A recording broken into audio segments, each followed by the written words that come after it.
বর্ণমালা আদর্শ উচ্চ বিদ্যালয় কলেজের অনলাইন ক্লাসে আমি স্বপন কুমার মণ্ডল সকলকে শুভেচ্ছা জানাচ্ছি। আজকে আমাদের আলোচনার বিষয় হলো নবম ও দশম শ্রেণীর বিজ্ঞান বিষয়ে অধ্যায় 6 এর পলিমার। আমরা দেখব যে পলিমার জিনিসটা কি, এই পলিমার কোন কোন কাজে ব্যবহার করা হয়, অর্থাৎ কোন কোন কাজে এটা আমরা ব্যবহার করে থাকি, আর এর উৎস কীরকম, আর এটা কিভাবে তৈরি করা হয়। তাহলে প্রথমে আমরা দেখব যে দৈনন্দিন জীবনে আমরা বিভিন্ন ধরনের যে তৈজসপত্র বা গৃহস্থের কার্যাবলী যে সম্পন্ন করার জন্য যে সমস্ত আসবাবপত্র ব্যবহার করে থাকি, এগুলি কিন্তু অধিকাংশ পলিমার দিয়ে তৈরি। যেমন থালা বাসন, বৈদ্যুতিক switch board, carpet, poly bag, এগুলো কিন্তু সবই হলো পলিমার। এই পলিমারগুলো আমরা বিভিন্নভাবে পেয়ে থাকি বা বিভিন্ন উৎস থেকে পেয়ে থাকি। এদের উৎস অনুসারে যদি আমরা ভাগ করি তাহলে দুটো ভাগে ভাগ করতে পারি, একটা হলো কৃত্রিম আর একটা হলো প্রাকৃতিক। এখন কৃত্রিম উপায়ে যে পলিমারটা পাওয়া যাবে সেটা হবে কৃত্রিম পলিমার, আর প্রাকৃতিক উপায়ে যেটা পাওয়া যাবে সেটাকে বলবো আমরা প্রাকৃতিক পলিমার। এই কৃত্রিম পলিমার যেটা সেটা হতে পারে মেলামাইন, পলিথিন ইত্যাদি, আর প্রাকৃতিক পলিমার যেটা সেটা হলো পাট, সিল্ক, সুতি কাপড় ইত্যাদি। তাহলে দেখা যায় যে প্রাকৃতিকভাবে যেটা আমরা পেয়ে থাকি সেটা আমাদের কৃত্রিম উপায়ে কিন্তু তৈরি নয়, অর্থাৎ প্রাকৃতিকভাবেই এটা পাই। আর আর্টিফিশিয়ালি বা ল্যাবরেটরিতে যেগুলি আমরা তৈরি করে থাকি এটা হলো কৃত্রিম পলিমার। এখন যেই পলিমার যে নামকরণ প্রক্রিয়াটা, সেই প্রক্রিয়াটার দিকে যদি আমরা ফিরে যাই তাহলে আমরা প্রথমেই দেখব যে পলিমার এই যে শব্দটি, এটি মূলত দুটি গ্রিক শব্দের সমন্বয়ে গঠিত। এর একটা হলো পলি, অপরটা হলো মেরোজ। তাহলে পলি যে শব্দটা, এটা হলো বহু বা অনেক, আর মেরোজ শব্দের অর্থ হলো কিন্তু পার্ট বা অংশ, অর্থাৎ যে সকল বস্তু অনেক অনেক অংশ সমন্বয়ে গঠিত হলো সেটাই কিন্তু পলিমার। এখন অনেক ছোট ছোট অংশের সমন্বয়ে যে জিনিসটা বড় আকারে তৈরি হবে, সেই বড় আকারে তৈরি জিনিসটাই হবে পলিমার, আর এই ছোট অংশটাকে আমরা বলবো মনোমার। তাহলে দেখা যায় যে অনেকগুলো ছোট ছোট মনোমার এরা পরস্পর একত্রিত হয়ে এই পলিমারটা তৈরি করে। এখন আমরা দেখব যে মনোমার যদি না থাকে তাহলে সেক্ষেত্রে কিন্তু পলিমার অস্তিত্ব কল্পনা করা যায় না। সুতরাং এই মনোমারের সমন্বয়ে পলিমার গঠিত। এখন আমরা দেখব যে এই পলিমার এটা কিভাবে করা হয়। যে পদ্ধতিতে এই পলিমার প্রক্রিয়াটা সম্পন্ন করা হয় তাকে বলা হয় পলিমারকরণ প্রক্রিয়া। এখন এই পলিমারকরণ প্রক্রিয়াটা এটা কিন্তু অনেকটা কৃত্রিম উপায়ে করা হয়ে থাকে, আবার কখন এটা প্রাকৃতিকভাবেই হয়ে থাকে। এই যে ছোট ছোট মনোমারগুলো, এটা যদি কৃত্রিম উপায়ে পরস্পর সংযুক্ত করা হয় তাহলে সেক্ষেত্রে যে পলিমারটা পাওয়া যাবে এটা কিন্তু কৃত্রিম উপায়ে তৈরি পলিমার। এক্ষেত্রে দেখা যায় যে উচ্চ চাপ এবং উচ্চ তাপের কিন্তু প্রয়োজন হবে। তার কারণ উচ্চ চাপ উচ্চ তাপ এই দুটো যদি না থাকে তাহলে তাদেরকে সংযুক্ত করা যাবে না। তাহলে এখন বিশেষ কতগুলো মনোমার যারা পরস্পর সংযুক্ত হবে তাদেরকে যদি একটা কৃত্রিম উপায়ে আমরা নিতে পারি বা একটা কৃত্রিম পরিবেশ তৈরি করতে পারি, তখনই তারা পরস্পর সাথে যুক্ত হয়ে যাবে এবং একটা পলিমার তৈরি হবে। সুতরাং এই যে পলিমার তৈরি করার যে প্রক্রিয়াটা, এটাকে আমরা বলি পলিমারকরণ প্রক্রিয়া। এখানে বলা যেতে পারে যে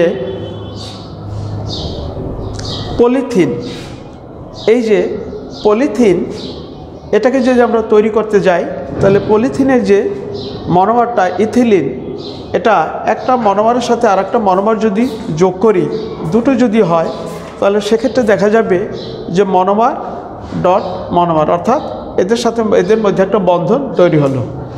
আবার এই দুটির পরিবর্তে যদি অসংখ্য মনোমার হয়, তাহলে তারা যদি পরস্পর যুক্ত হয়, অর্থাৎ এখানে সেই সংখ্যাটাকে যদি আমরা এন দ্বারা প্রকাশ করি, তাহলে দেখা যাবে এন সংখ্যক যদি মনোমার হয়, তাহলে সেই ক্ষেত্রে যে পলিমারটা হবে সেটাকে আমরা লিখব মনোমার এন, অর্থাৎ ব্র্যাকেট শেষ করে আমরা এন দিয়ে প্রকাশ করব। তাহলে এক্ষেত্রে দেখা যাবে যে কতগুলো মনোমার পরস্পরে যুক্ত হলো সে বিষয়টা কিন্তু উজ্জ্বল রইল। এখন পলিথিন যেটা আছে, এই পলিথিন যেটা একটা পলিমার, এটা মূলত কতগুলো মনোমারের সমন্বয়ে গঠিত, যার মূল উপাদানটা হলো কিন্তু ইথিলিন, অর্থাৎ ইথিলিন এক্ষেত্রে হলো মনোমার, আর যে পলিথিনটা হবে সেটা হবে পলিমার। একইভাবে আমরা যে পিভিসি যে দ্রব্য সামগ্রী ব্যবহার করে থাকি, এটা কিন্তু একটা পলিমার, তার মনোমারটা হলো ভিনাইল ক্লোরাইড, অর্থাৎ অনেকগুলো ভিনাইল ক্লোরাইড এরা পরস্পর যুক্ত হয়ে যখন একটা পলিমার তৈরি করবে সেটা হবে পিভিসি। এখন এটা আমরা দেখব কিভাবে তৈরি করি। যে পলিথিন যেটা আছে এর মূল উপাদানটা বলা হয়েছিল ইথিলিন, যেটা মনোমার। এই যে ইথিলিন গ্যাস, এটাকে যদি আমরা 1000 থেকে 1200 বায়ুমণ্ডলীয় চাপে নিতে পারি এবং সেই ইথিলিনকে যদি আমরা 200 ডিগ্রি সেলসিয়াস তাপমাত্রায় যদি উত্তপ্ত করি, তাহলে ওই ক্ষেত্রে দেখা যাবে যে ইথিলিন গ্যাসের যে অণুগুলো তারা পরস্পর যুক্ত হয়ে এই পলিথিনটা তৈরি করবে, অর্থাৎ সেক্ষেত্রে পলিথিনটা হয়ে যাবে একটা পলিমার। এখন এই প্রক্রিয়াটা করা বেশ জটিল, তার কারণ হলো যে 1000 থেকে 1200 বায়ুমণ্ডলীয় চাপ বা অ্যাটমসফিয়ার প্রেশার যেটা, এটা তৈরি করা, তার উপরে 200 ডিগ্রি সেলসিয়াস তাপমাত্রা দেওয়া অনেকটা জটিল বিষয়। সেই ক্ষেত্রে এই কাজটা দ্রুত এবং সহজ উপায় সম্পন্ন করার জন্য আমরা প্রভাবক হিসাবে অক্সিজেনকে ব্যবহার করতে পারি। তাহলে অক্সিজেন যদি এখানে প্রভাবক হিসাবে কাজ করে, তাহলে সেক্ষেত্রে কিন্তু এই পরিমাণ তাপ বা বায়ুমণ্ডলীয় চাপের প্রয়োজন হবে না। তাহলে সেক্ষেত্রে দেখা যাবে যে কাজটা হবে দ্রুত। সুতরাং বাণিজ্যিকভাবে এটাকে আমরা যদি তৈরি করতে যাই সেই ইথিলিন থেকে পলিথিন, তাহলে আমরা কি করব, যে এন সংখ্যক ইথিলিনকে যদি আমরা উচ্চ চাপ এবং তাপ প্রয়োগ করব এবং তার পাশাপাশি যদি আমরা অক্সিজেন গ্যাসকে যদি প্রভাবক হিসেবে ব্যবহার করি, তাহলে সেক্ষেত্রে দেখা যাবে পলিথিনটা পাওয়া যাবে। সুতরাং এই যে পলিথিনটা পাওয়া গেল, যার মূল উপাদানটা ছিল ইথিলিন। সুতরাং এই ইথিলিন যে মনোমার, সেখান থেকে পলিথিন তৈরি করা একটা বিশেষ পদ্ধতি হয়ে গেল। আমরা দেখেছিলাম যে ইথিলিন থেকে যদি আমরা পলিথিন তৈরি করতে যাই, তাহলে সেক্ষেত্রে উচ্চ চাপ এবং উচ্চ তাপের দরকার হয়, কিন্তু এই পদ্ধতিটা তেমন একটা জনপ্রিয় নয়। তার কারণ এটা করা অনেকটা কষ্টসাধ্য। এ কারণে বর্তমানকালে এই অতিরিক্ত যে চাপ বা উচ্চ চাপ এটা দরকার হয় না। সেক্ষেত্রে একটা বিশেষ পদ্ধতি ব্যবহার করা হয়, এটা টাইটানিয়াম ট্রাইক্লোরাইড নামক একটা যে পদার্থ, এটাকে ব্যবহার করা হয়, যার ফলে এই পদ্ধতিটা অনেক সহজ। তার কারণ এখানে উচ্চ চাপ বা তাপের প্রয়োজন হয় না। তাহলে এক্ষেত্রে ব্যবহার করা হচ্ছে টাইটানিয়াম ট্রাইক্লোরাইড নামক একটা বিশেষ যৌগ। এরপর আমরা চলে যাব যে তন্তু। আমরা যদি তন্তুর কথা বলতে যাই, তাহলে প্রথমেই আমাদের বলতে হবে যে আমাদের যে 5টা মৌলিক চাহিদা, এই 5টা মৌলিক চাহিদার মধ্যে বস্ত্র বা কাপড় অন্যতম। সেই সভ্যতার বিকাশের সাথে সাথে দেখা যায় যে এটা কিন্তু মানুষের জীবনে একটা অত্যন্ত প্রয়োজনীয় উপাদান হিসাবে আবির্ভূত হয়েছে। সে প্রাচীন সভ্যতার আধুনিক সভ্যতার দিকে যদি তাকাই, তাহলে সেক্ষেত্রে আমরা দেখি যে পৃথিবীর বিভিন্ন সভ্য দেশে যে কাপড় চোপড় বা পোশাক পরিচ্ছদ ব্যবহার করে, এটা তৈরি করা হয়তো মূলত তন্তু থেকে। তাহলে এখন আমরা জানব যে তন্তু বা আঁশ এই জিনিসটা কি।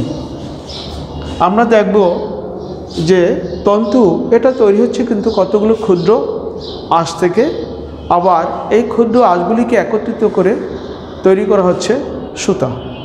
আবার বয়নশিল্পে এই সুতাকে ব্যবহার করে তৈরি করা হচ্ছে বস্ত্র বা কাপড় চোপড়। তাহলে সেই ক্ষেত্রে যদি আমরা বলি যে তন্তু কি, তাহলে বস্ত্রশিল্পের তন্তু বলতে বুনন কাজে যে আঁশগুলো ব্যবহার করা হয় মূলত সেটাকেই বোঝায়। আর স্বাভাবিক অর্থে তন্তু বলতে কিন্তু আঁশকেই বোঝানো হবে। এই তন্তু এটা উৎপত্তিগত দিক থেকে দুটো ভাগে ভাগ করা যেতে পারে, একটা হলো প্রাকৃতিক আর একটা হলো কৃত্রিম। এখানে প্রাকৃতিক যে তন্তুগুলো আছে এগুলি প্রকৃতিতে এমনিই পাওয়া যায়। এখানে উদাহরণ হিসেবে বলা যেতে পারে পাট, লিনেন, রেশম। আর কৃত্রিম উপায় যেটা পাওয়া যায় সেটাকে আমরা বলি কৃত্রিম তন্তু, যেমন নাইলন, রেয়ন, পলিস্টার ইত্যাদি। আবার এই যে প্রাকৃতিক যে তন্তুগুলো আছে এই তন্তুগুলো যদি আমরা শ্রেণীবিভাগ করি তাহলে সেটাকে আবার তিন ভাগে পেতে পারি, যেমন উদ্ভিজ বা উদ্ভিদ থেকে জাত, একটা প্রাণীজ আর একটা হলো খনিজ। উদ্ভিদ থেকে যে তন্তুগুলি পাওয়া যায় তার মধ্যে বলা যেতে পারে পাট, কারণ পাটের আঁশকে আমরা বিভিন্ন বয়নশিল্পে এটা ব্যবহার করে থাকি। এটা কিন্তু অবশ্যই প্রাকৃতিক তন্তু এবং উদ্ভিজ। আর প্রাণীজ তন্তুর মধ্যে আমরা দেখি রেশম। এই রেশম বা সিল্ক এটা কাপড় তৈরি করার জন্য ব্যবহার করা হয়ে থাকে। এটা মূলত বিশেষ ধরনের গুটি পোকা বা রেশম কীট যেটা বলা হয় তার দেহ থেকে নিঃসৃত বিশেষ ধরনের একটা আঁশ। আজ খনিতেও কিন্তু কোনো কোনো তন্তু পাওয়া যায়, যেমন আমরা দেখি যে অ্যাসবেস্টস। এই যে অ্যাসবেস্টসের যে উপাদানগুলো এটা সাধারণত টিনের মতো তৈরি করা হয়, ঢেউ খেলানো ঘর ছাইনের জন্য ব্যবহার করে। এটাও কিন্তু ক্ষুদ্র ক্ষুদ্র আঁশের সমন্বয়ে গঠিত। তো যেহেতু এটা খনিতে পাওয়া যায় এই জন্য এটা হলো খনিজ তন্তু। তাহলে প্রাকৃতিক তন্তুকে তিনটি ভাগে ভাগ করা হলো, একটা হলো উদ্ভিজ, একটা প্রাণীজ আর একটা হলো খনিজ। আর কৃত্রিম তন্তু যেটা আছে এটাকে ভাগ করা যায় দুটো ভাগে, একটা হলো সেলুলোজিক, অপরটা হলো নন সেলুলোজিক। এই সেলুলোজিক তন্তুর মধ্যে আমরা বলতে পারি রেয়ন, আর নন সেলুলোজিক তন্তুর মধ্যে আছে নাইলন। এই দুটো কৃত্রিমভাবে তৈরি, যার কারণে এটাকে আমরা বলি কৃত্রিম তন্তু। তাহলে আজকে আলোচনার মধ্যে আমাদের এ পর্যন্তই থাকবে। ধন্যবাদ সকলকে। পরবর্তী ক্লাসে আমরা পরের অংশ নিয়ে আলোচনা করব।